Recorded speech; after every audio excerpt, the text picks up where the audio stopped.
Todos los martes en la sintonía de Radio Abarán, un programa para conocer más a nuestros mayores, con noticias de actualidad, temas de salud, dirigido por Carmelo Gómez, presidente de la Sociedad Murciana de Enfermería Geriátrica y Gerontológica. Muy buenos días a todos y gracias por escucharnos nuevamente esta semana, hoy día 13, martes, en el programa Lecciones Mayores. Muchísimas gracias como siempre, por la acogida que el programa está teniendo, por los comentarios que nos hacen llegar, tanto en redes sociales de Radio Abarán como por otras redes, las vías particulares. Y les aseguro que seguiremos en el empeño de intentar estar a la altura de las expectativas creadas. Ya el último programa estuvimos hablando de las pérdidas de memoria. Un programa que nos ha sorprendido la gran acogida que ha tenido, porque sí que sabemos que es algo que preocupa mucho a todo el mundo. No solamente a personas mayores, sino también a menos mayores. Como decíamos, recordemos que Alzheimer, cuando descubre la enfermedad, no lo hace sobre un paciente con muchos años. El primer paciente, el primer caso que describió Alzheimer en el año 1906 fue el de D. August, que era una señora de 52 años. Que ya decíamos que no es lo que entendemos nosotros como persona mayor. Bien, dijimos también que como primera parte del programa hablaríamos, como hicimos, ¿no?, de pérdida de memoria en general, de esas pérdidas de memoria benignas, por decirlo de alguna forma, y entrecomillado, y aquellas que no eran tan benignas, pero todavía no eran demencia, porque ya dijimos que más adelante hablaremos de demencia. Pues bien, probablemente este es el programa donde empecemos a hablar de cuestiones tan serias como puede ser la demencia. La demencia es conocida como uno de los grandes síndromes geriátricos por antonomasia, uno de los grandes clásicos de la geriatría y la gerontología. Es una de las enfermedades más invalidantes del sistema neurológico y que está relacionada al menos con la mitad de problemas relacionados con la cognición de mayores de 85 y 90 años. Bueno, 85 y 90 años podemos pensar todos, ¿quién llegará ahí? Bueno, si ya hemos visto en otros programas que la esperanza de vida está cada vez más elevada, eso significa los años que vamos a vivir y también los años que vamos a vivir libre de discapacidad, se llama, es decir, que vamos a vivir bien. Ya tenemos que tener en cuenta que si actualmente la esperanza de vida está en torno a los 82 de promedio entre hombre y mujer, pues de aquí a unos 10 años, 15, 20 años, esté un poquito más alta y a eso habrá que sumarle aquellos años con libre de discapacidad, ¿no? Teniendo en cuenta eso, es bueno retomar a qué nos referimos cuando decimos demencia y de qué números estamos hablando. Como bien saben, me gusta lanzar esta parte de por qué tiene importancia el tema que hemos escogido. Bien, en nuestro país, en España, se sabe que entre el 5 y el 15% de mayores de 65 y entre el 6,6 y el 17,2 de mayores de 70 van a tener algún tipo de demencia. Esas personas corresponden a personas con demencia. Esto, que al principio parece poco, en alguna interpretación como hay que darle, estamos hablando de 1 de cada 6 o de 1 de cada 5 personas. Eso es mucha gente. Eso son muchas personas a las que puede afectar una enfermedad que, como decíamos el último día, requería en muchos casos, y eran insuficientes, 82.000 millones de horas de dedicación de cuidados. Cuidados que había que prestar por otras personas que no tenemos muy claro quién va a ser, como decíamos, porque no vemos que haya una reposición, ¿no?, de personas que vayan a cuidarnos. A nivel mundial se estima en torno aproximadamente a unas 7,5 personas cada 1.000 personas al año. Eso sigue siendo algo importante. En nuestro país son 10-15 casos por cada 1.000 personas al año, en población mayor de 65. Es decir, en España se descubren cada año, se diagnostican, mejor dicho, entre 600.000 y 800.000 nuevos casos de demencia. Eso, si le sumamos también cualquier tipo de demencia, hablamos que sobrepasaba el millón, íbamos a 1.200.000 personas al año de nuevos diagnósticos. Si le sumamos a eso las personas que ya están diagnosticadas de otros años anteriormente, hablamos que hoy por hoy personas con demencia pueden haber muchas, y más que van a haber en correspondencia no a la población total, sino a la población mayor de 65.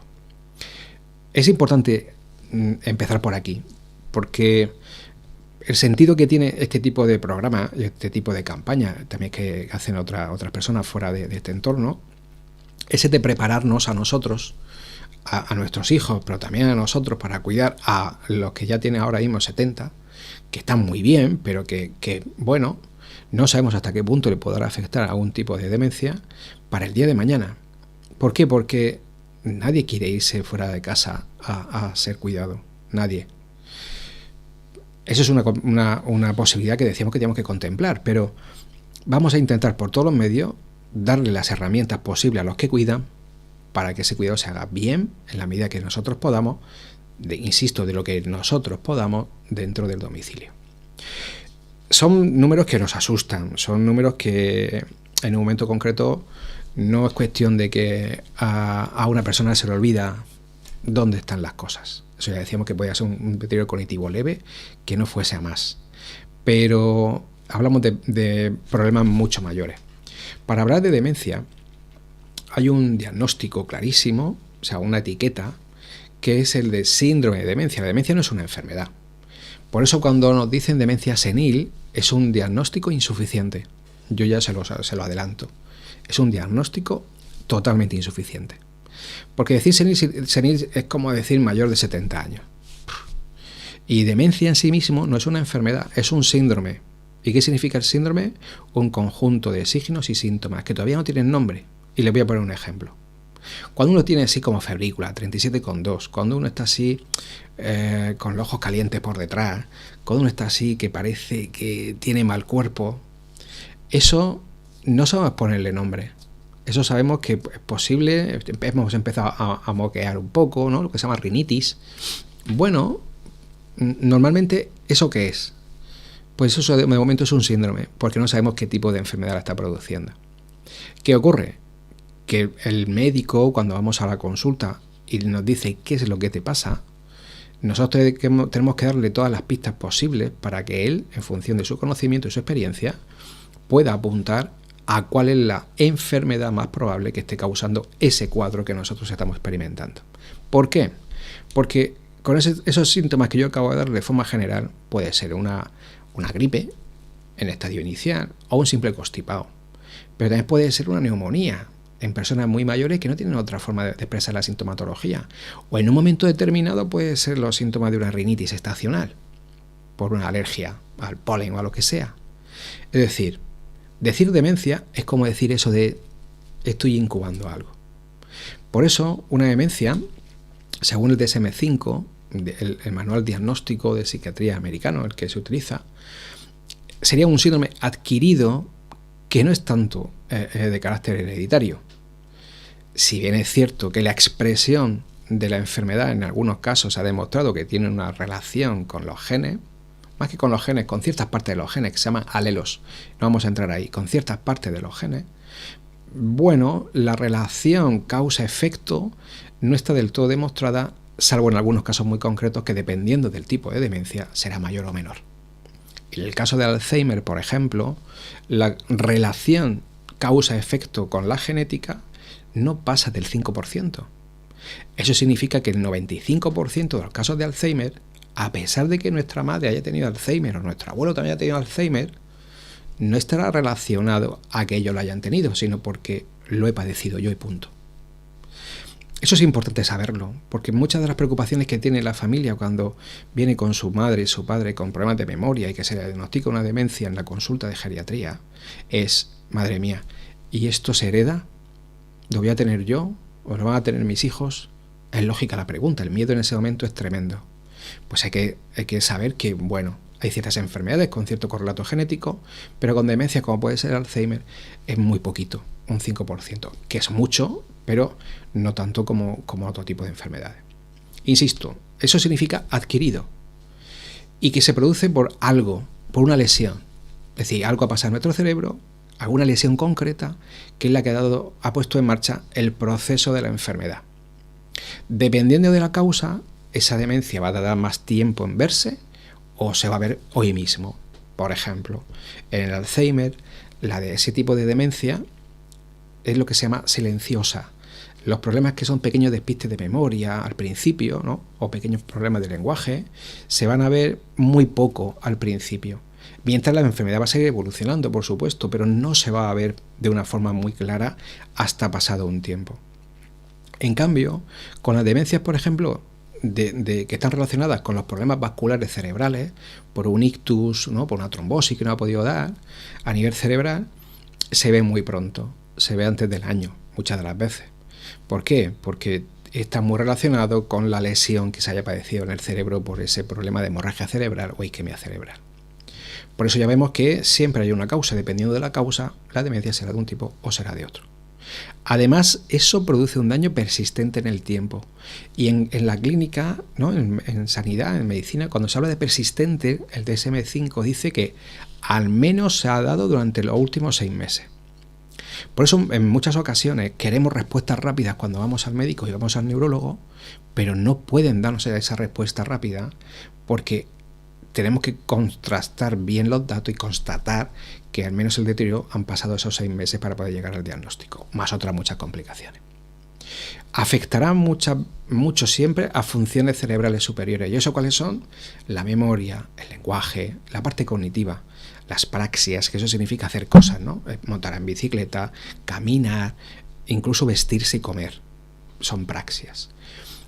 Y todo eso no debe de suponer una incapacidad bestial, tremenda, para poder hacer cosas en nuestro entorno social o laboral. Es decir, que la gente alrededor empiece a ver también que nos pasa algo. Eso es algo que tenemos que entender como la demencia. Para poder llegar ahí, hace falta hacer muchas pruebas y hace falta un especialista, seguro. Por eso, cuando decimos demencia senil, se nos queda corto. Porque decir, bueno, yo sospecho que una demencia, porque no será un deterioro cognitivo, ya. Pero ¿qué tipo de demencia? ¿Por qué insisto esto? Porque en muchas ocasiones la propia familia y el propio paciente, cuando baja a ver al médico a la consulta, se guarda ciertos síntomas, se guarda cierto tipo de información, en muchos de los casos. ¿Por qué? Porque ningún hijo quiere pensar en que su madre va a tener mañana una demencia. Es el mecanismo de negación que hemos dicho tantas veces en otros programas, ¿no? Ese mecanismo de negación nuestro de intentar esconder para nosotros incluso la verdad. Y eso hace que muchas veces maquillemos lo que le está pasando a nuestra madre o a nuestro padre, ni más ni menos que porque nos da miedo a que pueda ser un problema serio y eso se llame demencia y tengamos un problema más adelante. A veces el paciente cuando baja a la consulta hace lo mismo. Sí, no, pero yo estoy bien. Bueno, aquí no se le olvidan cosas. Sí, tienes razón. Pero es que lo estamos constatando en una serie de test y escalas y esto, yo estoy bien. Hasta que pasan cosas. Que se pierda por la calle, que se le olviden cosas importantes, como cómo hacer de comer, que se le olvide apagar el gas, que se le olvide cerrar la puerta por la noche. Y eso ya es más complicado. La clave para abordar de una forma correcta desde el principio cualquier tipo de demencia es un diagnóstico correcto en el momento correcto. Y para eso hay que empezar a caminar en el momento, hemos dicho, que empezamos a percatarnos de que hay ciertos errores de memoria. Es importante por eso que cuando hay cierto tipo de alarmas, ¿no? Cierto tipo de señales, acudamos a nuestro médico de familia, de nuestro centro de salud o a nuestra enfermera de referencia, que están ahí para ayudarnos todo el tiempo. Por ejemplo, ¿qué signos o qué cosas podemos ver, ¿no? Los cuidadores pueden ver que tiene que resultarle llamativo? Por ejemplo, dificultad para realizar tareas familiares. Es decir, la persona de la cual pensamos que le pasa algo es que ya no hace de comer como hacía antes, ya hay ciertas cosas que hacía y que ahora ya no hace, pues como hace las cosas de la casa o lo hace mal, o se equivoca muchas veces con la lavadora o en la cocina, dependiendo, ¿no? De la ocupación previa. Empiezan a aparecer problemas del lenguaje, empiezan a aparecer palabras, o bien baja mucho el discurso, o utiliza cada vez menos palabras, o bien aparecen palabras raras por el medio de nuestra vocalización. Incluso empiezan a confundirse espacio y temporalmente, es decir, se confunde a veces más que antes. Todo esto siempre hay que compararlo a conforme estaba antes. Empiezan a confundirse en el tiempo, en los lugares. Nena, ¿dónde estamos? ¿Esto qué es? O Sí, vas con ropa de abrigo y te dice, estamos en verano. Ese tipo de cosas nos tiene que hacer saltar la alarma. No es que la abuela quiera llamar la atención, no es que realmente quiera preocuparnos, no, es que no sabemos hasta qué punto le puede pasar algo. También que hayan problemas de mucha rigidez mental, que la persona no sepa discriminar bien lo que está bien, lo que está mal, lo que es adecuado, lo que no es adecuado, ¿de acuerdo? Que se pierdan objetos de una forma injustificada. Es decir, cosas que siempre tenía a mano, siempre sabía, de repente empiezan a aparecer. Es normal que al principio empiece incluso a aparecer síntomas, se llama como del ladrón imaginario. ¿Y qué es el ladrón imaginario? Pues eso, que he intentado guardar las cosas, me di cuenta que me falla la memoria, voy a intentar guardarlas todas en este mismo sitio para que no se me olvide, pero claro, como es un nuevo recuerdo y los problemas de memoria a veces empiezan por la memoria de fijación, la memoria inmediata se llama la capacidad de memorizar cosas nuevas, como eso es lo que se altera, no se va a acordar dónde ha guardado las cosas. ¿Qué es lo que ocurre? Empiezan a aparecer conflictos con las otras personas de la casa. Porque claro, si no se acuerda que ha sido él quien ha movido las cosas de sitio, la culpa se la echa a los que están al lado. Es eso que a veces les va a recordar mucho a casos que seguramente habrán conocido ustedes, por su suegra, su madre, su hermana, no sé quién sea. De eso de, no, nena, no me dejes con que este me quita las cosas, que esta me la roba. Por eso decimos el ladrón imaginario. Son esas personas que con los años y conforme luego la enfermedad evolucionó, hemos ido a cambiar la habitación de sitio, o sea, de cosas o lo que sea, y hemos empezado a encontrar por la casa un montón de objetos que tenía guardado donde nadie pensaba que iba a guardar a alguien algo. Dinero que a veces se queda incluso hasta ya desfasado, pequeñas joyas, etcétera, etcétera. Hay que tener cuidado en esos casos con los documentos de valor, el DNI, las escrituras, porque entra dentro de ese paquete que le preocupa al paciente y que puede perder con cierta facilidad. Además, vemos que hay cambios de humor, de comportamiento, de la personalidad. Pero cuando decimos de la personalidad es que es muy complicado, siempre comparándolo a conforme era antes, conforme nosotros recordábamos que era antes. Bien, todo esto... Estos signos son los que tenemos que alertarnos. Es preferible que nos digan no era nada, o era una depresión, o era cualquier otra cosa, con un delirio, o sea, un síndrome confusional por otro tipo de cuestiones, que realmente sea una demencia. Es preferible que nos digan no pasa nada, es esto, a que nosotros mismos seamos los que le quitemos de importancia y luego el problema sea mayor y difícil de abordar. Yo, desde mi punto de vista, cuando ocurren cosas de este tipo es cuando hay que hablarlas con el médico y, en la medida de lo posible, acompañar a la persona que tiene el problema al médico. Bien, llegado hasta aquí, poco más vamos a añadir, por lo menos para saber. Las demencias son de varios tipos, no solamente existe la demencia tipo Alzheimer. Normalmente confundimos, decimos, ¿tiene Alzheimer? O sea, cualquier problema de memoria no significa que tenga Alzheimer. El Alzheimer es la demencia más prevalente. ¿Esto qué significa? Es la enfermedad de demencia más diagnosticada. ¿Por qué se diagnosticaba más? Se sigue diagnosticando mucho. Porque al diagnóstico se llega por exclusión de otras causas. Cuando hemos descartado otras causas, entonces cuando pensamos que será demencia tipo Alzheimer. ¿Por qué? Porque las lesiones que produce el Alzheimer en el cerebro no la podemos ver ni en ningún TAC, ni en ninguna resonancia, no hay pruebas, se llama marcadores biológicos que nos digan eso es de esto. Por lo tanto, el diagnóstico siempre será clínico, siempre será de sospecha, pero la confirmación no se puede hacer como no sea, al menos hasta hoy, con una necropsia, con una autopsia, cosa que no se hace en casi ningún caso. ¿Qué ocurre? Pues que en este tipo de paciente, cuando hemos descartado otras posibles causas, pues decimos que es un posible enfermo de Alzheimer.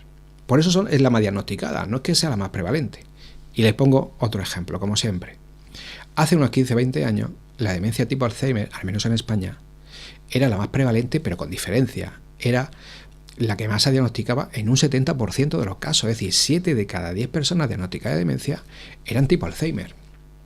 Ahora no suele pasar del 40%. ¿Qué ha pasado? ¿Es que ya no hay tanto Alzheimer como antes, cuando hay más mayores todavía? No, es que hoy por hoy han mejorado mucho las técnicas diagnósticas, ha mejorado mucho lo que es el sistema sanitario, Antes, para hacerte una resonancia, la lista de espera era tremenda, había un montón de pacientes y pocas veces se beneficiaba un paciente mayor. Pero hoy por hoy no hay hospital que no tenga un aparato de resonancia ni para hacer un TAC. No hay hospital que no tenga un laboratorio para hacer un mínimo de pruebas que son importantes a la hora de llegar a un diagnóstico de demencia. Por lo tanto, eso hace que hoy por hoy los geriatras y los neurólogos diagnostiquen más rápido y mejor cierto tipo de lesiones que corresponden a otro tipo de demencia. Por lo tanto, probablemente hace 20 años, cuando decíamos 7 de cada 10, dentro de esos 7 habían demencias que no eran Alzheimer, pero que, como hemos dicho, que a su diagnóstico se llega por exclusión de otras, pues irremediablemente tenemos que decir Alzheimer. Por eso hay que empezar a diferenciar el Alzheimer de la demencia en general. El Alzheimer es un tipo de demencia. Es la más numerosa, es la más prevalente, desde luego, sigue siendo. Luego va a estar la demencia vascular, que es la que siempre es secundaria a problemas del cerebro, de tipo vascular, una trombosis, una hemorragia, una isquemia, ¿de acuerdo? Esas son las más numerosas, esos dos tipos son los más numerosos. Luego vamos a encontrarnos con demencia, pues eso, la mixta se llama, la mezcla de demencias entre sí, y después la de carácter frontotemporal, que afecta al lóbulo, sobre todo aquí el de adelante y el de al lado debajo del cerebro. Dicho esto, veremos que incluso podemos ampliar la información con muchos tipos de demencia, pero bueno, creo que quizás no es lo que pretendemos, ¿no? De tipo degenerativo, aparte del Alzheimer, tenemos la de cuerpos de Levy, tenemos la frontotemporal, tenemos la que se asocia al Parkinson, que no es por el Parkinson, sino que se asocia al Parkinson, la producida por la corea de Huntington, la parálisis supranuclear progresiva, que insisto, no llega a ser tampoco, es un parkinsonismo, no es un Parkinson. Luego tenemos también las que son consecuencias de que nosotros decimos reversibles. ¿Por qué digo de reversibles? Porque hay demencias que son esenciales, como puede ser el Alzheimer o la de cuerpos de Levy o la frontotemporal, pero hay otras demencias que son secundarias a otros problemas de salud. Y que si actuamos sobre esos problemas de salud, esos problemas de tipo cognitivo van a desaparecer o disminuir. Todo dependerá del tiempo que haya pasado esa alteración en el cerebro. Por ejemplo, las que se produce por hipo o hipertiroidismo o paratiroidismo. Por eso es importante bajar al médico, porque hacer una analítica normal y corriente se puede ver esto.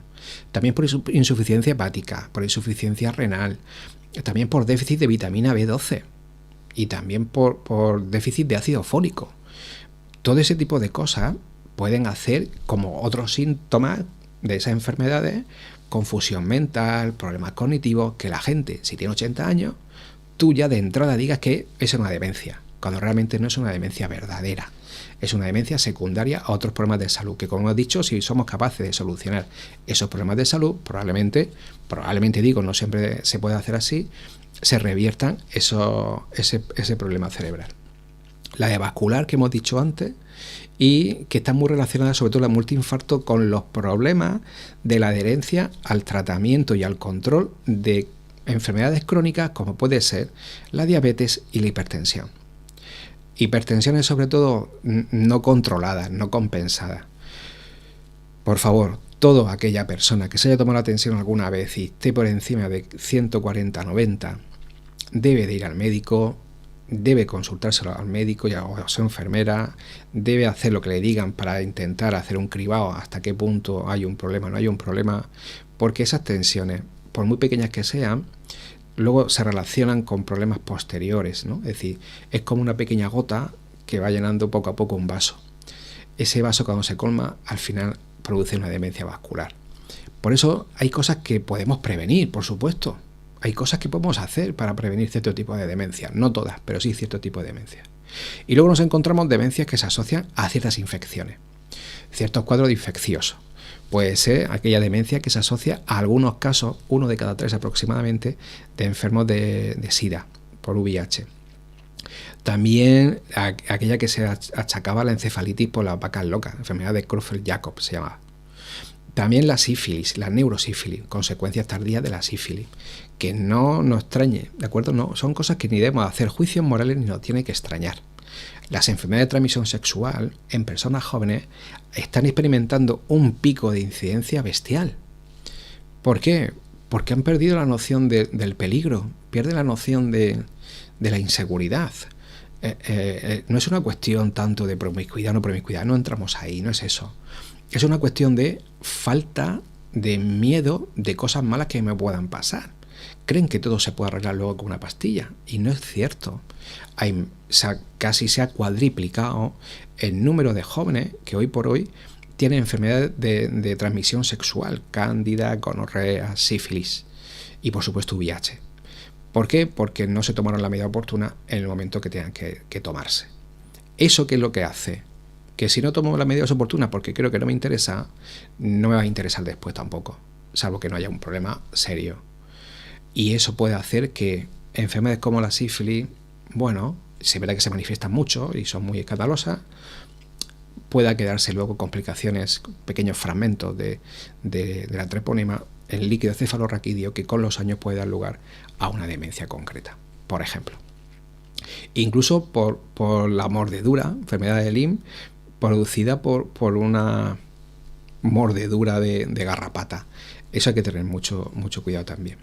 Bueno, como hemos visto, la demencia no es solamente el Alzheimer, es muchas más cosas que el Alzheimer.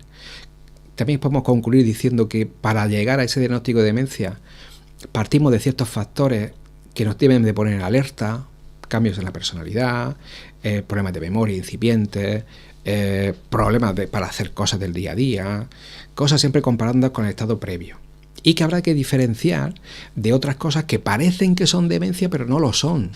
Por ejemplo, una depresión mayor. Una persona depresiva a nivel mayor pierde el interés por cierto tipo de cosas que pasan a su alrededor, y eso puede hacer que tenga problemas de memoria, por supuesto, que tenga confusión mental. Eso tiene que diagnosticarlo y discriminarlo el mejor experto en salud, como es el médico y la enfermera que está con ellos allí en el centro de salud. Es decir, a cualquiera de ellos hay que decírselo para poder llegar luego a un diagnóstico correcto. Esa demencia, como decimos, tendrá que hacerse una serie de pruebas y habrá que hacer una serie de analíticas y hay que hacer una buena exploración. A veces no solamente en la consulta del médico, eso también lo sabemos. A veces no es suficiente con la consulta del médico de familia. A veces hay que verlo porque hay casos donde habrá que derivarlos al especialista. Los puede ver el neurólogo o los puede ver el geriatra, por supuesto. El geriatra, insisto, también es un especialista médico que puede perfectamente ver, diagnosticar y tratar una demencia, no solo el neurólogo. Por lo tanto, en nuestra área de salud, la 9, tenemos aquí a la doctora Antonella Butazo, que es una geriatra de excelente reputación y que se puede recurrir a través de nuestro, por supuesto, nuestro médico de familia, en caso que lo considere oportuno, a su consulta para que ese tipo de cuadros difíciles de etiquetar no los pueda etiquetar. Dicho esto, creo que hay cosas que todavía podemos hacer y podemos hacer muchas. Por eso, bueno, los objetivos de este programa, que era dejar cosas claras, creo que se han quedado más o menos resueltas, aunque hablaremos más adelante de algunas de estas demencias, sobre todo del Alzheimer, y de forma mucho más concreta. Hablaremos también más adelante de qué pueden hacer los familiares que están cuidando de estas personas en su casa, porque es muy difícil cuidar de estas personas en casa, pero no es imposible. Sobre todo está relacionado la tasa de éxito con el apoyo y el asesoramiento, y para eso es este programa, para poder también asesorarles y ayudarles en ese tipo de cosas que se puedan hacer ante situaciones problemáticas que puedan aparecer en el día a día del cuidado de estas personas. Como cada programa, me gustaría cerrarlo con una recomendación. Bueno, 2 recomendaciones. Siempre hacemos un par de recomendaciones. Hay páginas web muy interesantes si quieren extender cosas sobre la demencia y en general la de tipo Alzheimer. Hay una página en concreto que a mí me gusta mucho, que es la de la Fundación Pascual Maragall. Es una página con material descargable gratuito, insisto, siempre son gratuitos, que pueden descargar en formato fácil de leer, en un lenguaje muy accesible, como espero que yo haya podido utilizar. Si no ha sido así, les pido disculpas, pero fácil de entender. Es un material que se puede ver, que se puede descargar, sobre todo destinado a los que cuidan, ¿no? Pero también a los que son cuidados y pueden hacerlo. Hay otras páginas como la de Euskadi Lagunkoia, más difícil de decir, pero bueno, que en un momento determinado también le dejaremos la reseña de la página para que puedan consultar cosas si quieren consultar. De momento, como distracción, más que distracción, como reflexión, ya pensando en el nuevo programa, vamos a encontrar un libro de Aurelio Arteta, que se llama A pesar de los pesares. Este libro, el autor sobre todo, cree, al igual que yo, que el envejecimiento no es un problema. El envejecimiento es un regalo. Llegar a mayor no es algo malo. Llegar a mayor es un éxito, es una medalla que nos hemos colgado. ¿Cuál es la cuestión? Que hay que aprender a valorarlo. Por supuesto hay cosas malas que pasan, pero como pasaba de adolescente y no pasaba en edad adulta. La cuestión es que a veces lo que él reflexiona es sobre cuando pensamos en el envejecimiento como algo malo, ¿realmente lo malo es el envejecimiento o lo es la forma en que nosotros hemos llegado al envejecimiento? Sobre la forma de pensarnos a nosotros mismos. ¿Cómo de satisfecho estás contigo mismo para echarle la culpa al envejecimiento de lo que te pasa? Quizá no es el envejecimiento quien tiene la culpa de cómo te sientes, sino la forma en la que tú has llegado a ese envejecimiento como persona. Es un libro que en cualquier caso nos invita a la reflexión y nos invita pues a pensar nuevamente, ¿no? Me gusta mucho que la gente piense, que tengamos nuestro pequeño círculo aquí de lectura, ¿no? Y como película, una que a mí me resulta entrañable. Me resulta entrañable ahora que vienen días de Navidad y que podemos verlo incluso con nuestros hijos, nuestros nietos, o verlo nosotros solos, no si nos da la gana. Es la película Up, ¿no? UP, que es de animación. Es una película muy, muy bonita que nos habla no solo de una aventura, nos habla de cómo se vive, cómo uno puede llegar a encontrarse con uno mismo a pesar de tener muchos años y cómo uno puede buscar el sentido a vivir después de muchos años y de cómo uno vive la pérdida de otras personas que ya no están con nosotros, de gente muy querida, a pesar de esos años. Es una película que ya les digo que yo, por ejemplo, se la pongo a los alumnos en la universidad y que es una película muy, muy utilizada cuando queremos hablar de emociones y ponerle imagen a palabras que a veces no nos salen.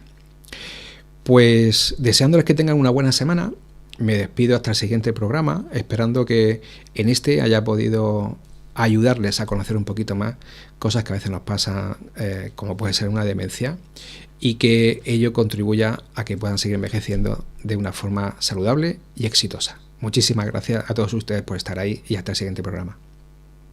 Todos los martes en la sintonía de Radio Abarán, un programa para conocer más a nuestros mayores, con noticias de actualidad, temas de salud, dirigido por Carmelo Gómez, presidente de la Sociedad Murciana de Enfermería Geriátrica y Gerontológica.